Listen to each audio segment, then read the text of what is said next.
முதற்கட்ட பயிற்சிக்காக அவர்கள் ரஷ்யாவுக்கு அனுப்பப்பட்டனர்.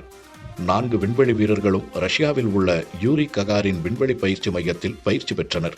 இந்த பயிற்சிகளுக்காக ஆயுதப்படைகள் உட்பட பல நிறுவனங்களுடன் இஸ்ரோ ஒப்பந்தம் செய்துள்ளது. கடலுக்கு அடியிலும் சென்று அவர்கள் பயிற்சி பெற்றனர். மெய்நிகர் தொழில்நுட்பம் மூலமாக விண்வெளி வீரர்களுக்கான உடல் மற்றும் மனரீதியான பயிற்சிகள் தொடர்ந்து அளிக்கப்பட்டன. இந்த பயிற்சி ஒரு பக்கம் நடந்த நிலையில் அவர்கள் உடல் திறனுடன் இருக்க கடுமையான உடற்பயிற்சிகளும் அளிக்கப்பட்டன. பெங்களூருவில் விண்வெளி போன்று புவியீர்ப்பு இல்லாத பிரத்யேக ஆய்வகம் ஒன்று அமைக்கப்பட்டு விண்வெளி வீரர்களுக்கு தொடர்ந்து பயிற்சி அளிக்கப்பட்டது. அவர்களின் உடல் திறன் குறித்த மதிப்பெண் கொடுக்கப்பட்டு அதன் அடிப்படையில் விண்வெளியில் இருப்பதற்கான அனைத்து விதமான திறன்களும் வீரர்களுக்கு மேம்படுத்தப்பட்டன. திருவனந்தபுரத்தில் நடந்த நிகழ்ச்சியில் group captain Prashanth Balakrishnan Nair, group captain Ajith Krishnan, group captain Angad Pratap, wing commander Shubhanshu Shukla ஆகியோரை பிரதமர் மோடி அறிமுகப்படுத்தினார்.